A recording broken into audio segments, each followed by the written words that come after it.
I have an interesting question for you guys today.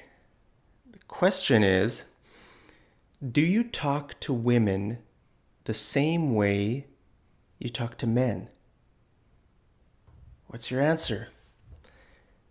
Is it the same or is there some differences? The way you interact with men and women. What is it for like spoken communication and for written communication? Do you do anything different or is it exactly the same between men and women? Maybe I should ask a more specific question, okay? If you were going to communicate with someone by email for a few weeks, would you want to know their gender? Would it bother you if you didn't know their gender? If you were in communication, let's say you work for a company, okay? And you need to communicate with someone in another company over a few weeks, and you're going to be sending emails back and forth. Do you want to know that person's gender? Do you want to know their age? Do you want to know anything about them? What if you didn't? What if you couldn't find out what their gender was? Would that be weird? Would you feel awkward? Well, the reason I'm talking about this is because you might have a name that's not an English name. And so if you are sending me an email, I might not know what your gender is based on your name, right? When most people, like when I write emails to most people here in Canada or the US, it's fairly easy, 99% of the time, to know someone's gender by their name. For example, my name is Mark, right? Mark is always a male name, right? You will never meet a woman named Mark. At least not here in Canada. It's rare. Maybe it happened. I don't know. I doubt it. I've never heard of it happening. Okay, so actually, a few weeks ago, I received an email from someone named Ting Ting.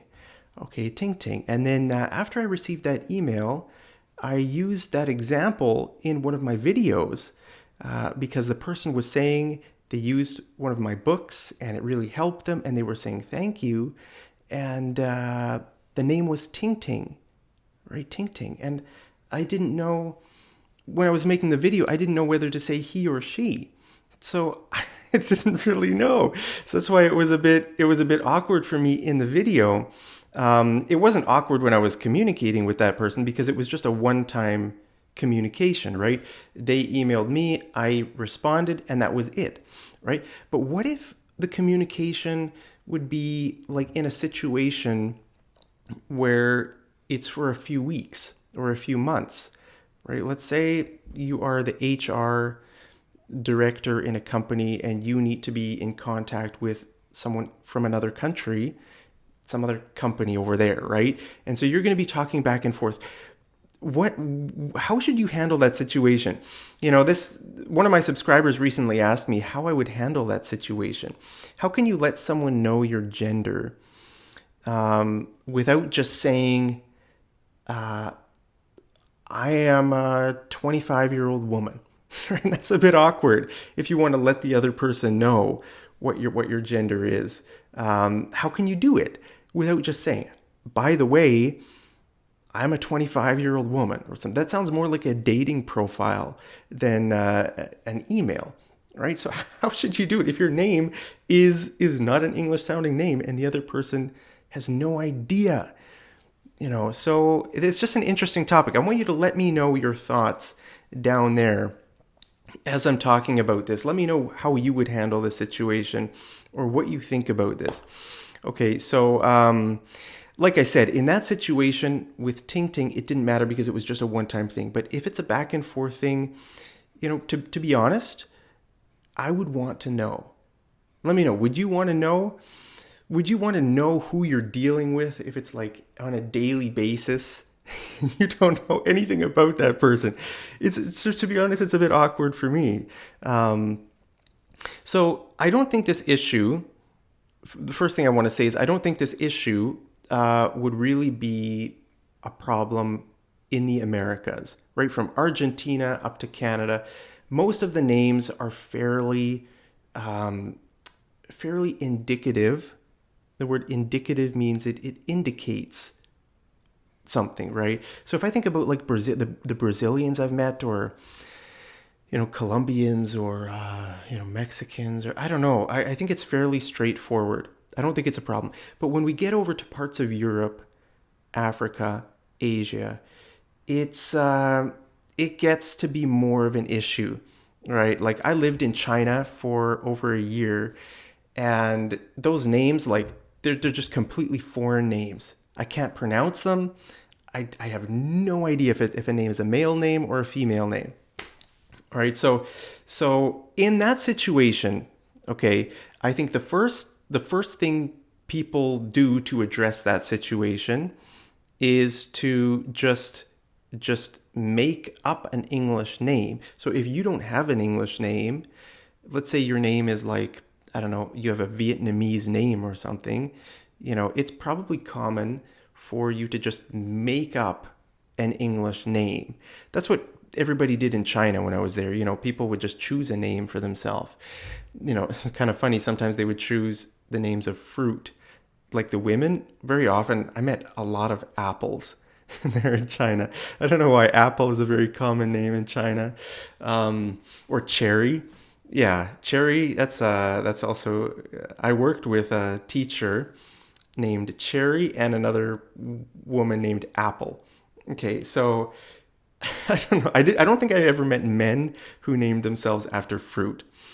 But let me know in the comments if you had to choose a name of a fruit for yourself. What fruit would you choose?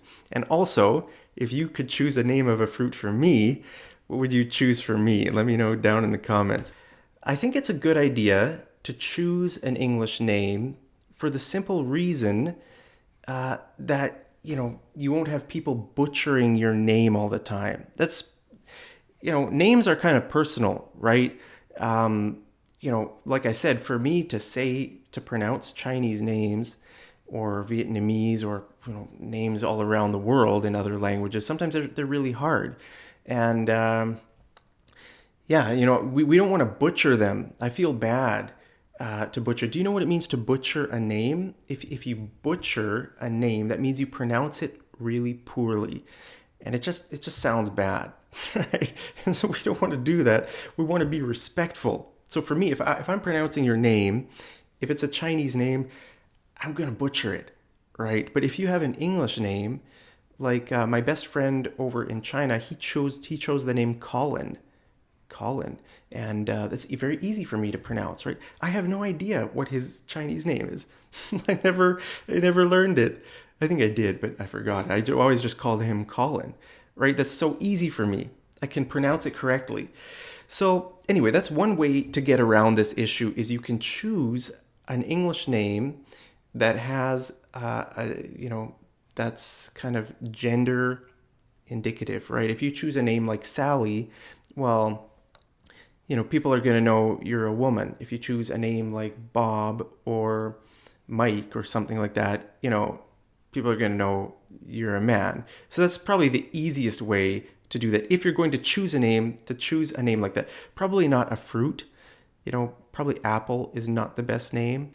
Cherry, that's a nice name, actually. Okay, I like the name Cherry. So if you're going to pick a fruit, probably cherry is the best name you could pick if you're a woman. If you're a man, probably it's probably not the best name. Maybe avoid the fruit category if you're a man. But if you're a woman, go for it. Maybe blueberry or cherry. I don't know. It might be better to avoid fruit if you're a woman too. But I think actually cherry might be a real name in English, a woman's name in English. I'm not sure. I don't know anybody here named Cherry, but I think it might be possible. Okay, so that, I would say, that's the first thing you could do, is just to choose an English name that kind of has the gender built into it, just like the name Mark. Everybody here knows that Mark is a man's name. What other options do you have? Well, you could, I would say, here's a good option. Okay, you could upload a picture of yourself to your email profile. Sometimes, like for example, Gmail if you use Gmail, you can upload a picture of yourself to your profile, and then when you send an email to another Gmail user, that user will see like a little thumbnail of your picture, just a really small picture of you, right in the email. So that's one way to do it. The problem with that is if you're using like a company email and you're sending that to another, company email, it's probably not gonna. You probably won't have the option of having a picture. So that's kind of the downside of that. So what other option do you have? Can you just tell them somehow in the text? Like I said, it would be awkward to say, by the way, I'm a woman. Or by the way, I'm a man. I'm a 40-year-old man that you're talking to here. It just sounds a bit weird. So I'm going to give you the best strategy that I would use. Okay, I would appreciate if people did this to me. Okay, because actually, it's nice to see a picture of someone. I would say a picture is better than using words. Okay, in English we have an idiom that a picture is worth 1,000 words. Okay, a picture is worth 1,000 words. Sometimes a word is worth 1,000 pictures. But in this case, I would say a picture is worth 1,000 words, okay? So what you can do is you could say this. Since we're going to be in communication over the next few weeks, I'll attach a picture of myself so you can see who you're talking to. Okay? I think that would be really polite. That would be just really friendly, right? It's going to be over a period of time, maybe a few weeks or a few months that you're going to be talking to someone. So, you could just say that. Very nice and polite. Since we're going to be in communication over the next few weeks, I'll attach a picture of myself so you can see who you're talking to. I would appreciate that. If someone did that for me, it would be, it would make me more comfortable. It would let me know that you want me to be comfortable, and I would appreciate that. It's like people down in the comments. If you look down in the comments on my videos, you'll see some people have little pictures like thumbnails and some people don't. And, I appreciate when people have pictures because at least then I can see a little bit, maybe I can get an idea of like their age, maybe, or their gender. And those things are kind of important when you're interacting with someone, right? For example, if I'm replying to a comment from a 70-year-old man versus, let's say, a 15-year-old kid, that information is important to me because it lets me know how much respect I should use. What kinds of words, what kind of my tone of writing should be when I'm talking to that person, right? I mean, we do this in every relationship. We gather information and then we base our response on that information. So that's why I asked you at the beginning, do you talk differently to men or women? Or what about age groups? Do you talk differently to elderly people or babies? When people talk to babies, they always use their high-pitched voice like, oh, you're so cute, you're such a cute little kid. I don't know what people say to babies, but they have that kind of like high-pitched voice, right? They're talking that way because the child, it's a baby, right? So this information is important in normal interactions. Now, when we get to writing, it is important as well. That's why I'm talking about this issue. What do you think about this? If it's through email, how would you handle it? So that's how I would handle it, to be honest. I would say a picture it would just be nice to take the initiative and send a picture. That way you don't have to say anything in text. It's just a friendly thing. Hey, since we're going to be in communication over the next while, I thought I would just send you a picture of myself just so you can see. Oh wow, that'd be great. I would appreciate that. Like I said, the people who have the little thumbnails in the comments, I appreciate it. If you're going to be talking with someone over a few weeks or years, sometimes I've been talking to people for years in the comments, and I have no idea what they look like. Right? Isn't that interesting? They know what I look like. They know information about me. They can maybe guess my age, guess my height, guess my weight, guess my relationship status even. I know nothing about them. So maybe I've been talking to you for years in the comments and I don't even know what you look like. Maybe I don't even know if you're a man or a woman. That's happened. Sometimes I've thought I'm talking to a man, but it's a woman. Or I've thought I'm talking to a woman and it's a man. Like, it's just kind of, it's a bit awkward because the relationship is a bit imbalanced, right? You know something about me, but I don't know anything about you. So that's why I do appreciate when people have pictures. It just gives me just a little bit of something to go on. So yeah, I would say it's polite. It just makes people feel a little bit more comfortable if you're going to be talking with them over a course of a while. Now, like I said, this is, I'm not sure if I said this or not, but you don't have to do this, right? If you just want to stay completely kind of depersonalized, if you want your communication to be depersonalized, that means there's no personal information. It's okay if they don't know you're a man or a woman. If you're okay with that, that's fine. But like I said, I would appreciate that. And I'm asking you to let me know in the comments if you would appreciate that too. If it's a name you have no idea about. Now, another thing I just want to mention is that even in English, like native English speakers, even we have names that could be either men or women. For example, a name like Jordan or Carol. Okay, names like that can be either. I know men and women named Jordan, and I know men and women named Carol. Okay, so imagine if Jordan is in email contact with Carol. It could be that both of them don't know each other's genders. So it's not just a problem of like cross-cultural communication. Canadian, Chinese, Vietnamese. No, it's even in our culture too. Okay, so I want to just make a note of that so you know. Even we have names like this. And sometimes, names can have like there can be regional differences. For example, one of my subscribers informed me a few days ago that the name Andrea in Germany is a woman's name, but in Italy it's a man's name. Okay, Andrea. I don't know how they pronounce it in Italy. Maybe Andrea. Here in Canada, I think most of the time, if not all the time, it's a woman's name. Okay, Andrea. Now the pronunciation can be different. I know I've met Andreas and I've met Andreas. Spelling is the same, but the pronunciation is different. Okay, so these kind of regional differences, you can kind of learn them over time. For example, a lot of my subscribers are from the state of Punjab in India. Okay, the Punjab. And for the dominant people group there, the dominant religion is the Sikh religion, okay?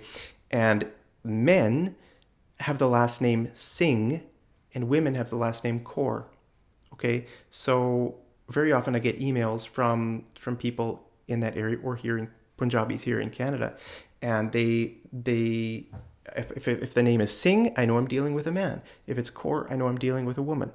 Easy. Okay, so stuff like that. There was a time in my life when I didn't know that. I probably learned that maybe 5 years ago. So that's an interesting tip, right? So it just makes it really easy that I don't have to be in the dark. If you're kept in the dark about something, that means you're kind of, you don't know, you're ignorant about something, right? So yeah, with these regional things, I mean, like I said, probably in the Americas, if you're from Argentina all the way up to Canada, most of the names are probably indicative of gender. But like I said, for Ting Ting, man, I just have no idea. And there's no way for me to know. So in that situation, if we were going to have back and forth communication, it might be nice for Ting Ting to somehow let me know who I'm talking to. And I would say the best way, the least awkward way, is through a picture. Through text, it's just too awkward. You could introduce yourself. I mean, if you could say something like this: you know, hi, Mark. Since we're going to be in communication for the next while, I would just like to tell you a little bit about myself. I am a Chinese woman from the city of Shanghai, and I have, I'm married. I have 3 kids, and are they allowed 3 kids in China? I think they just increased the child policy to, is it 3? Don't quote me on that. What's the child policy in China? Anyway, you could introduce yourself. You could just give some personal information, some background about your life or what your education is in, what your hobbies are. It really depends on the context. Like I said, business communication here in Western culture tends to be pretty depersonalized. It's personally, I don't like that. I don't like it when everything's really kind of depersonalized. Like on a resume, for example, when you're reading someone's resume, CV, right? Resume, here we use the word resume. In a lot of other parts in the world, they use the word CV. Okay, most of the time, it doesn't have a picture. At least the resumes I've seen here in Canada, they don't have pictures. I remember asking my professor one time, we were learning how to make resumes, and I was saying, should I put a picture of myself or not? And he said it's better not to.